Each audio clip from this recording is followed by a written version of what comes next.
때가 참에 하나님이 그 아들을 보내사 여자에게서 나게 하시고 율법 아래에 나게 하신 것은 율법 아래에 있는 자들을 속량하시고 우리로 아들의 명분을 얻게 하려 하십니다.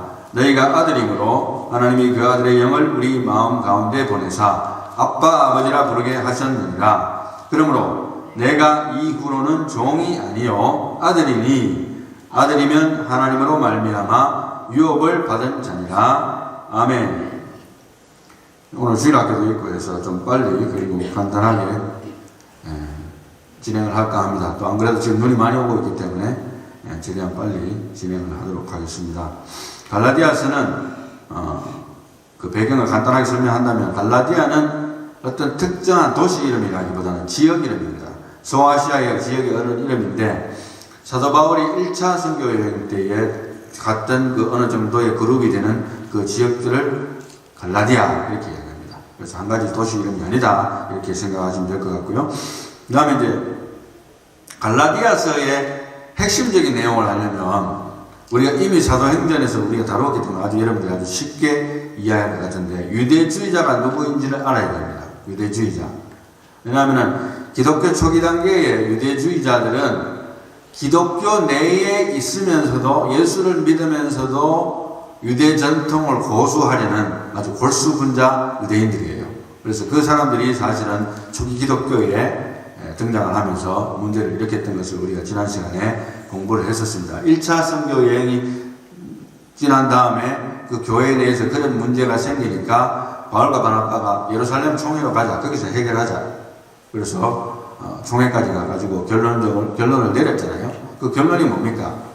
유대인들이 주장한 것은, 원래 유대주의자들이 주장한 것은, 기독교 내에 있는 유대주의자들이 주장한 것은 너희가 예수만 믿어서 천국 가는 게 아니고 예수도 믿고 할례도 받아라. 율법도 지켜라. 이런 식으로 나왔는데 이것을 이제 예루살렘 총회에서는 그렇게 할 필요 없고 결론적으로 말하면은 예수 믿음으로 이방인들도 다 구원받는다.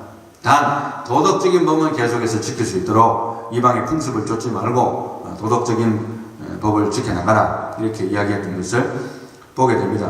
우리 대한민국 같은 경우에는 믿지 않는 사람들에게 아마 전도를 할 때 걸림돌이 된다고 한다면은 재산 문제일 거예요. 지금 내가 최근에도 이 시애틀에 와서도 10수년간 1년에 10번도 넘게 조상에게 제사 드린다는 사람이 있는 것을 보고 약간 충격을 받긴 했는데 그런 문제들 때문에 아마 믿지 않는 집에서는 제 친구가 중학교 때 제가 전도했던 그 친구는 집에 이제 교회 갔다가 집에 딱 들어가면 부모가 딱 기다리고 있다가 너 어디 갔다 왔어? 교회 갔다 왔다 하니까 찬물을 바가지에다 딱 담아놨다가 얼굴에 딱 퍼버려요. 그게 여러 번 그렇게 했던 것을 기억이 나요. 그래서 이제 교회 장로님이 그 이야기 듣고 가서 내가 좀 이야기 좀 해야 되겠나. 너무 이렇게 이 시대가 어떤 시대인데 그런 걸 하느냐고 했던 게 기억이 납니다.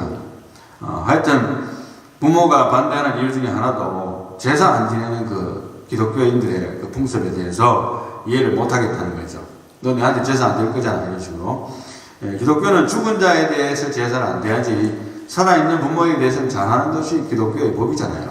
그래서 이제 어느 걸 원하려고 합니까? 내 죽고 나서 잘하는 거. 물론 이제 뭐 장례도 치르고 그다음에 어떤 경우에는 요즘에는 이제 화장도 하고 뭐 여러 가지 방법이 있습니다만은 기독교인들이 그렇게 부모에 대해서 잘 못하고 그런 건 아니에요. 네 부모를 공경하라고 제 5계명에도 나와 있는데 사람들이 오해를 한 거죠. 그래서 그걸 잘 이해시키면서 또 전도를 해야 될 필요가 있지 않겠는가 하는 생각을 해보았습니다. 그런데 이제 1장에 보면, 갈라디아서 1장에 보면, 우리가 다는 다루지 않겠습니다만, 6절에 다른 복음은 없다는 내용을 사도 바울이 이야기를 해주면서, 그리스도의 은혜로 너희를 부르신 이를 이같이 속히 떠나, 다른 복음을 따르는 것을 내가 이상히 여기노라. 다른 복음이 왔다는 거예요. 유대주의자들이 퍼뜨리는 사상이 있는데, 다른 복음은 없나니 다른 어떤 사람들이 너희를 교란하여 그리스도의 복음을 변하게 하려 함이라. 그러나 우리나 혹은 하늘로부터 온 천사라도 우리가 너희에게 전한 복음 외에 다른 복음을 전하면 저주를 받을지어다. 우리가 전에 말하였거니와 내가 지금 다시 말하노니 만일 누구든지 너희가 받은 것 외에 다른 복음을 전하면 저주를 받을지어다. 이렇게 두 번씩이나 강조하면서 이야기했고 10절에 이제 내가 사람들에게 좋게 하랴 하나님께 좋게 하랴 사람들에게 기쁨을 구하랴 내가 지금까지 사람들의 기쁨을 구하였다면 그리스도의 종이 아니니라 이렇게까지 이야기하면서 완전히 흑백 논리를 펴었습니다. 그래서 예수 믿음으로 구원받는 게 다 순수한 복음인데 거기에다 뭘 하나 얹어버리는 거예요. 그거 뭡니까? 할례 받는 거, 절기 지키는 거, 구약율법을 지킬 거 다 지키라는 거예요. No. 4장에 오늘 본문도 섞여 있습니다만 4장을 건너뛰면 본문의 성탄의 의미가 나오는데 하나님이 보내신 자가 예수 그리스도라는 내용이 나옵니다. 4장 1절부터 잠깐 보면 내가 또 말하노니 유업을 이을 자가 모든 것의 주인이나 어렸을 동안에는 종과 다름이 없어서 뭡니까? 예를 들어서 일반적으로 지금 요즘 시대는 조금 다른 게 개념이지만 그래도 마찬가지예요. 예를 들어서 유업을 뜬다 하면은 지금 이제 소집사님을 쓰면은 하니야 언어가 유업을 이을 주잖아요. 자녀니까 유업을 이을 자. 그 상속자입니다. 상속자. 재산을 받을 자인데 그런데 어렸을 동안에는 종과 다름이 없어서 로마에서는 어렸을 때는 법적인 권한이 있어도 이전에 그 아버지가 정한 때까지 후견인과 청지기 아래에 있나니 후견인을 두는 거예요. 어느 정도 나이가 찰 때까지. 그래서 돌봐주고 에듀케이션 시키고 관리를 해주는 거예요. 이렇게 하다가 3절에 이와 같이 우리도 어렸을 때에 이 세상의 초등학문 아래 있어서 종로를 하였더니 우리가 어렸을 때라는 것은 사실은 이 앞뒤 문맥으로 본다면은 율법 아래 있을 때 이런 뜻이거든요. 그러니까 율법의 구약성경 율법이 그렇게 장황하게 있고 의식법이 있고 제사를 지내야 되고 하는 모든 것이 있는데 그 아래 있을 때는 이 세상의 초등학문 그러니까 모세의 율법과 같이 아주 초보적인 학문에 있어서 종로로 됐다 했습니다. 슬레이브처럼. 그러니까 거기에 하라 하지 마라 하라 하지 마라 이거잖아요. 그러니까 하라면 해야 되고 하지 말라면 안 해야 되는데 그것도 하라는 것도 지키지 않고 하지 말라는 것도 못 지키는 거예요. 그래서 사람들이 벌을 받고 돌에 맞아 죽는 사람도 나오고 이런 일이 계속해서 반복된 거예요. 예수님이 오셨을 때도 여자가 돌에 맞아 죽을 뻔하다가 예수님께서 위기를 모면하게 하실 방법이 생각나죠. 너희 중에 죄 없는 자가 돌로 치라. 아무도 못 치고 다 간 거예요. 그런 에피소드가 있는데 이렇게 종로로 됐다는 거예요. 율법하에 있을 때는 4절 말씀이 오늘 본문이죠. 때가 참에 하나님이 그 아들을 보내사 여자에게서 나게 하시고 율법 아래에 나게 하신 것은 But when the fullness of the time came 그러니까 그 때가 찼다는 것은 이 초등학문 밑에서 율법 하에서 전부 다 제대로 율법을 지키지도 못하고 하나님의 은혜도 못 받고 삭막한 신앙생활을 하고 있었습니다. 그런데 때가 차니까 이제는 도저히 더 이상 방법이 없는 때가 온 거죠. 다 샘플들이 다 지나가고 그림자들이 다 지나가고 God sent forth His Son 하나님이 그 아들을 보내사 여자에게서 나게 하시고 율법 아래에 나게 하신 것은 born of a woman 그러니까 예수님이 하늘에서 뚝 떨어진 게 아니에요. 하나님 아들이기 때문에 뭐 공중에서 비행기를 타고 아니면 구름을 타고 오신 게 아닙니다. 승천하실 때는 공중에 구름 타고 올라가셨죠. 물론. 그러나 예수님이 오셨을 때는 공중으로 오신 것이 아닙니다. 재림이 그렇게 될 거고 그렇게 해서 여기 보면은 여자에게서 나게 하시고 born of a woman 그러니까 여자의 몸을 빌어서 성령으로 잉태됐다. 이게 상당히 많은 사람들이 있을 수 없다고 과학적으로 있을 수 없다고 이야기하는데 하나님은 초과학입니다. 초과학. 과학을 만드신 분이 하나님이기 때문에 그런 건 걱정 안 해도 되고 born under the law 그런데도 불구하고 예수님이 희한한 것은요 하나님이시지만 하나님의 아들이시지만 born under the law 율법 아래에서 나게 했다는 거죠. 예수님인데 하나님인데 율법 밑에 들어가도록 율법을 순종해야만 하는 인간의 모습으로 오셨다 이렇게 표현하거든요. 그렇게 했는 이유가 나옵니다. 5절 말씀에 율법 아래에 있는 자들을 속량하시고 우리로 아들의 명분을 얻게 하려 하십니다. 그 목적이 뭐냐 하면 여러분 내가 죄인이 아닌데 죄인을 어떻게 알아요? 내가 죄인이 되어보지도 않았는데 그리고 내가 인간이 되어보지도 않았는데 내가 어떻게 인간을 알아요? 그리고 내가 인간이 되어서 죄의 값을 치르기 위해서 죽지 않았는데 어떻게 죄값을 다른 사람을 위해서 치를 수 있습니까? 이게 하나님의 논리거든요. 이게 하나님께서 그래서 율법 아래에 있는 모든 인류들을 이제 그만해라, 안 된다는 애들, 안 된다, 나만이 너희들을 용서해 줄 수 있고 그 모든 율법 아래에 의해서 불가능한 모든 것들을 내가 성취시켰다. 그래서 나를 믿음으로 너희들이 구원을 받게 된다. 이런 스토리가 됐잖아요. 그래서 율법 아래에 있는 자들을 속량하시고라는 것은 so that he might redeem those who were under the law. redeem이라는 것은요, 여러분들 redeem 쿠폰이라 하면 여러분들 뭐 디스카운트 쿠폰 있으면은 그걸 갖다 누구한테 주잖아요. 그러면 20불짜리 쿠폰 주면은 그 금액이 40불이면 얼마입니까? 20불 디스카운트 받으면 20불밖에 안 되는 거예요. 그 쿠폰이 있으면. 그런데 이 redeemable 티켓은 100% 프리인데, 공짜인데, 천국 가는 티켓이 된 거예요. 그게 바로 예수 그리스도다. 그래서 redeem, 속량하시고, 그러니까 죄를 다 용서해주시고, 우리 죄를 다 갚아주시고, 이런 뜻입니다. 우리로 아들의 명분을 얻게 하려 하십니다. 그랬기 때문에 우리 예수님처럼 우리도 하나님의 아들, 하나님의 딸, 이런 명분을 얻게 된다 했어요. 명분. 원래는 아닌데, 그죠? 원래 오리지널 선은 아니에요, 우리가. 오리지널 도로도 아니고. 그렇지만은 그 명분을 땄습니다. 예수를 믿음으로. 그런 이야기입니다. 그래서 we might receive the adoption as sons. adoption이라는 것은 입양되는 걸 말하죠.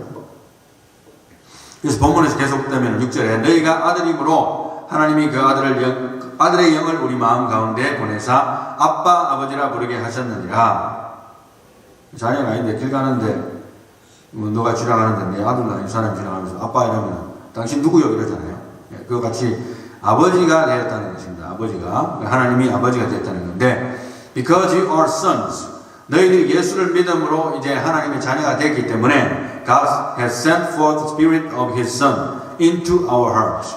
그러니까 하나님의 성령이 우리의 마음에 오셨다. 우리의 영에 오셨다. 그러니까 사실은 예수 믿는 사람은 영이 두 개입니다. 하나는 내 영이 있고 하나님의 성령이 나는 거예요. 성령은 모든 믿는 자이기 때문에 편만하신데 어쨌든 우리가 이해할 수 없는 부분이지만 하나님께서 그렇게 하셨기 때문에 우리가 예수를 아빠 아버지라 부를 수 있도록 하는 그 능력이 나오는 거예요. 믿어지는 거예요. 그래서 믿음이라는 것은 결국 믿어지는 겁니다. 할렐루야. 그래서 crying about father. 그래서 신약에 아빠 아버지라는 표현은 신약에는 3번 나오는데요. 이제 아버지라는 그 뜻이 아바거든요. 그런데 절대적이면서도 친근한 그런 이미지로 나옵니다. 마가복음 14장 36절에 아빠 아버지여 아버지께는 모든 것이 가능하오니 이 잔을 내게서 옮기시옵소서. 그러나 나의 원대로 마옵시고 아버지의 원대로 하옵소서. 이렇게 했고요. 그 다음에 로마서 8장 15절에는 사도 바울이 이렇게 이야기합니다. 너희는 다시 무서워하는 종의 영을 받지 아니하고, 왜냐하면 나 하나님 두려워요. 무서워요.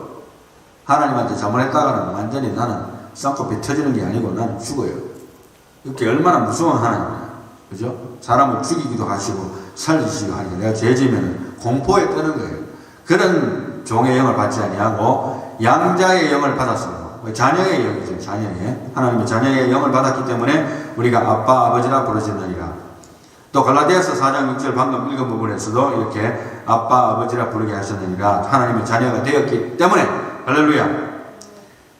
예수를 믿음으로만 가능한 이야기예요. 그 믿음이 또 믿어지는 거예요. 하나님의 성령을 보내셨기 때문에. 이 순서로 볼 때는 하나님의 성령이 보낸 게 먼저고 그 다음에 우리가 믿어지지만 우리가 하나님의 성령이 보내졌는지 안 보내졌는지 눈으로 볼 수 없기 때문에 우리가 일단 예수를 믿는다는 것은 하나님의 성령이 우리 안에 계신다. 이렇게 이해하면 될 것 같습니다.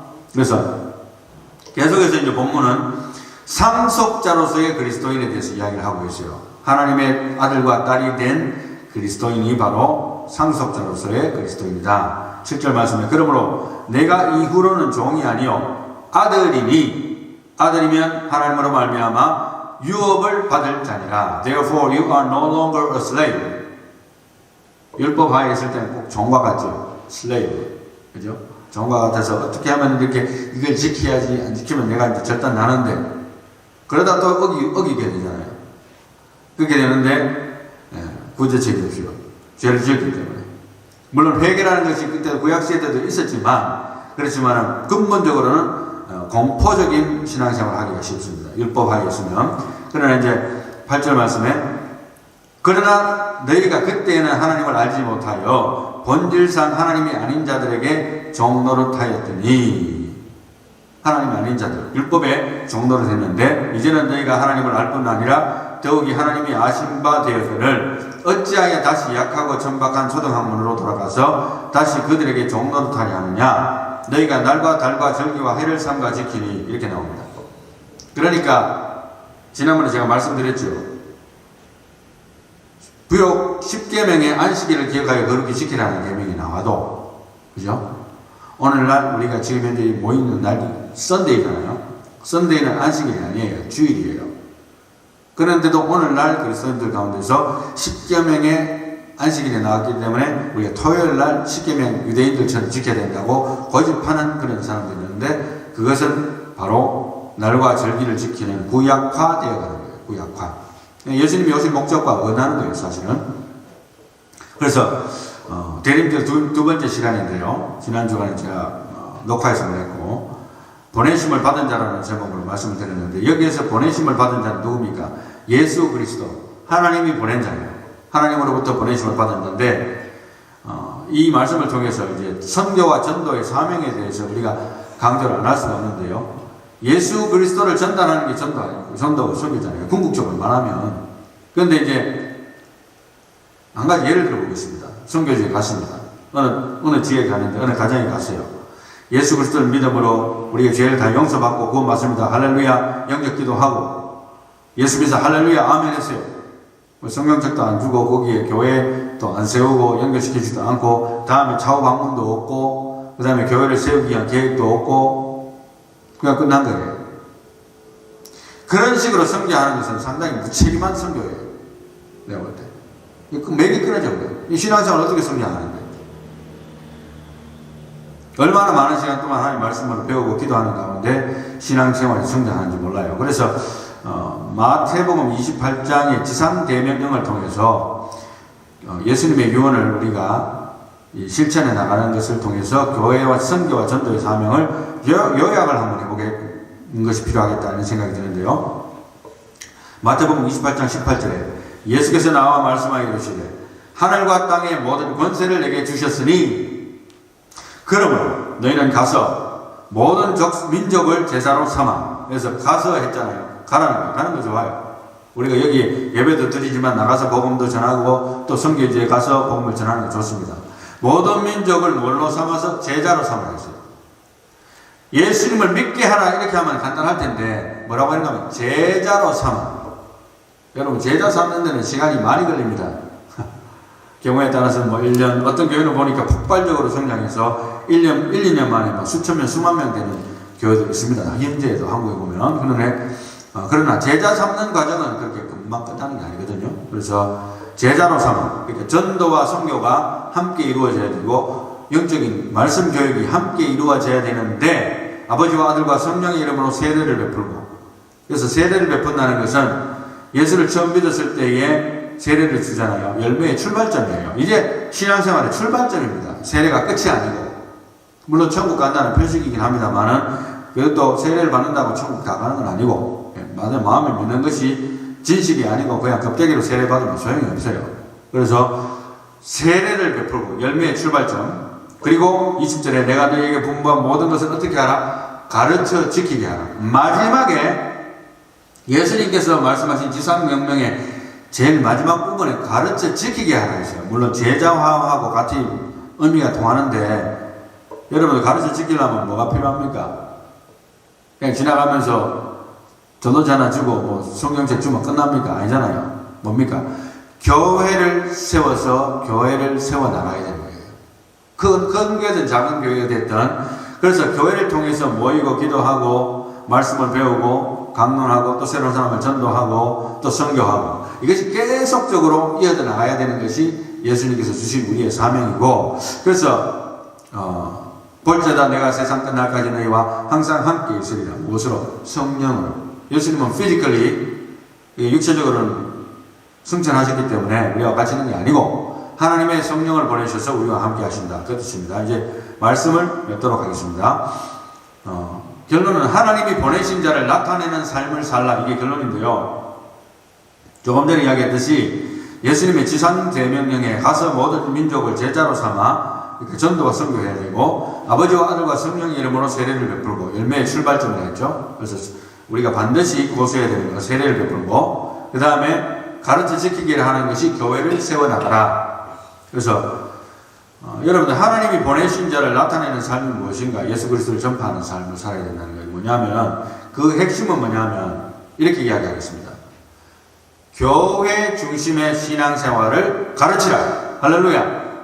제가 왜 이렇게까지 하게 됐느냐 하면 목회 이제 5년 조금 넘었잖아요. 제가 목회 5년 넘었고 모태신앙으로서 제가 어릴 때부터 교회를 다니면서 미국 교회, 한국 교회, 또 뭐 독일 교회, 또 군대 다니면서 군대 안에 있는 교회들 다 다니면서 느낀 게 뭐냐면 신앙생활에 맥이 끊어지지 아니하고 영적으로 성장하는 삶을 살아가고 우리 자녀들에게도 그 신앙이 고수되어지고 많은 사람들에게 영향력인 그리스도인이 되기 위해서는 교회 중심의 신앙생활이 몸에 배어야 되겠다. 그래서 당신 예수 믿습니까? 나 예수님은 믿는데 교회는 안 나가요. 이런 분들이 너무너무 많습니다. 미국에도 많고 한국에도 많고 요즘에는 코로나 이후니까 뭐 더 많아져 버렸어요. 거의 배 이상. 이것이 뭐냐면 우리가 교회가 없었다면 내가 신앙생활을 성숙할 수 없고 내가 복음에 빠지지 않는, 그러니까 내 잘났다는 내 생각에 빠지지 않는 그런 신앙생활을 할 수 있는 그 비결이 바로 교회 중심의 신앙생활입니다. 그러면 교회는 다 완전하냐? 그렇지는 않습니다. 그럼에도 불구하고 그런 교회를 내가 찾아가야 돼요. 그래서 이 교회가 아니면 다른 교회에 옮기더라도 교회를 끊임없이 찾아가는 과정을 할 수 있도록 우리와 우리 자녀들에게 그것을 전파해 줄 필요가 있습니다. 그래서 교회 중심의 신앙생활을 하는 것이 바로 하나님이 보내신 자를 나타내는 삶의 제1번. 왜입니까? 내가 교회 안 나가는데 어떻게 전도를 해요? 그래, 어떤 사람은 자기는 교회 안 나가는데 그 교회 괜찮으니까 가봐. 물론 그것도 전도할 수 있겠지만 전도가 되겠습니까? 오늘날 기독교인들과 비기독교인들을 전도하거나 교회를 인도하면서 강조하고 또 강조해야 될 것이 뭐냐면 바로 나홀로 신앙생활은 금물이라는 거예요. 나홀로 신앙생활. 내가 아무리 훌륭한 목사고 아무리 훌륭한 신앙을 했고 공부를 했더라도 나 혼자 신앙생활은 하지 말아야 된다. 그래서 미국 교회나 큰 교회에 파묻혀서 지내고 싶다는 생각이 들 때가 있어요. 워낙 어떨 때 보면 교회에서 상처를 많이 받고 목회자로부터 상처 많이 받고 또 교회에서 사람들이 왕따 시키고 뭐 이런 데를 몇 번 겪고 나면 내가 무슨 목적으로 교회 나갈지 모르겠다. 이 교회가 인간 노름이나 하고 있고 이런 식으로 이제 핑계가 생기게 됩니다. 그래서 excuse가 되는 거죠. 하나님 앞에. 그렇게 해서 교회와 멀어지게 되고 자연히 전도와 선교의 길은 막히게 됩니다. 얼마나 비참한 거예요. 우리가 불완전한 교회지만 우리가 완전을 향해서 달려가면서 성화를 향해서 달려가면서 우리가 깎여가면서 우리가 교회 중심의 신앙생활을 해야만 전도와 선교에 이어질 수 있는 맥이 생깁니다. 작은 교회든 큰 교회든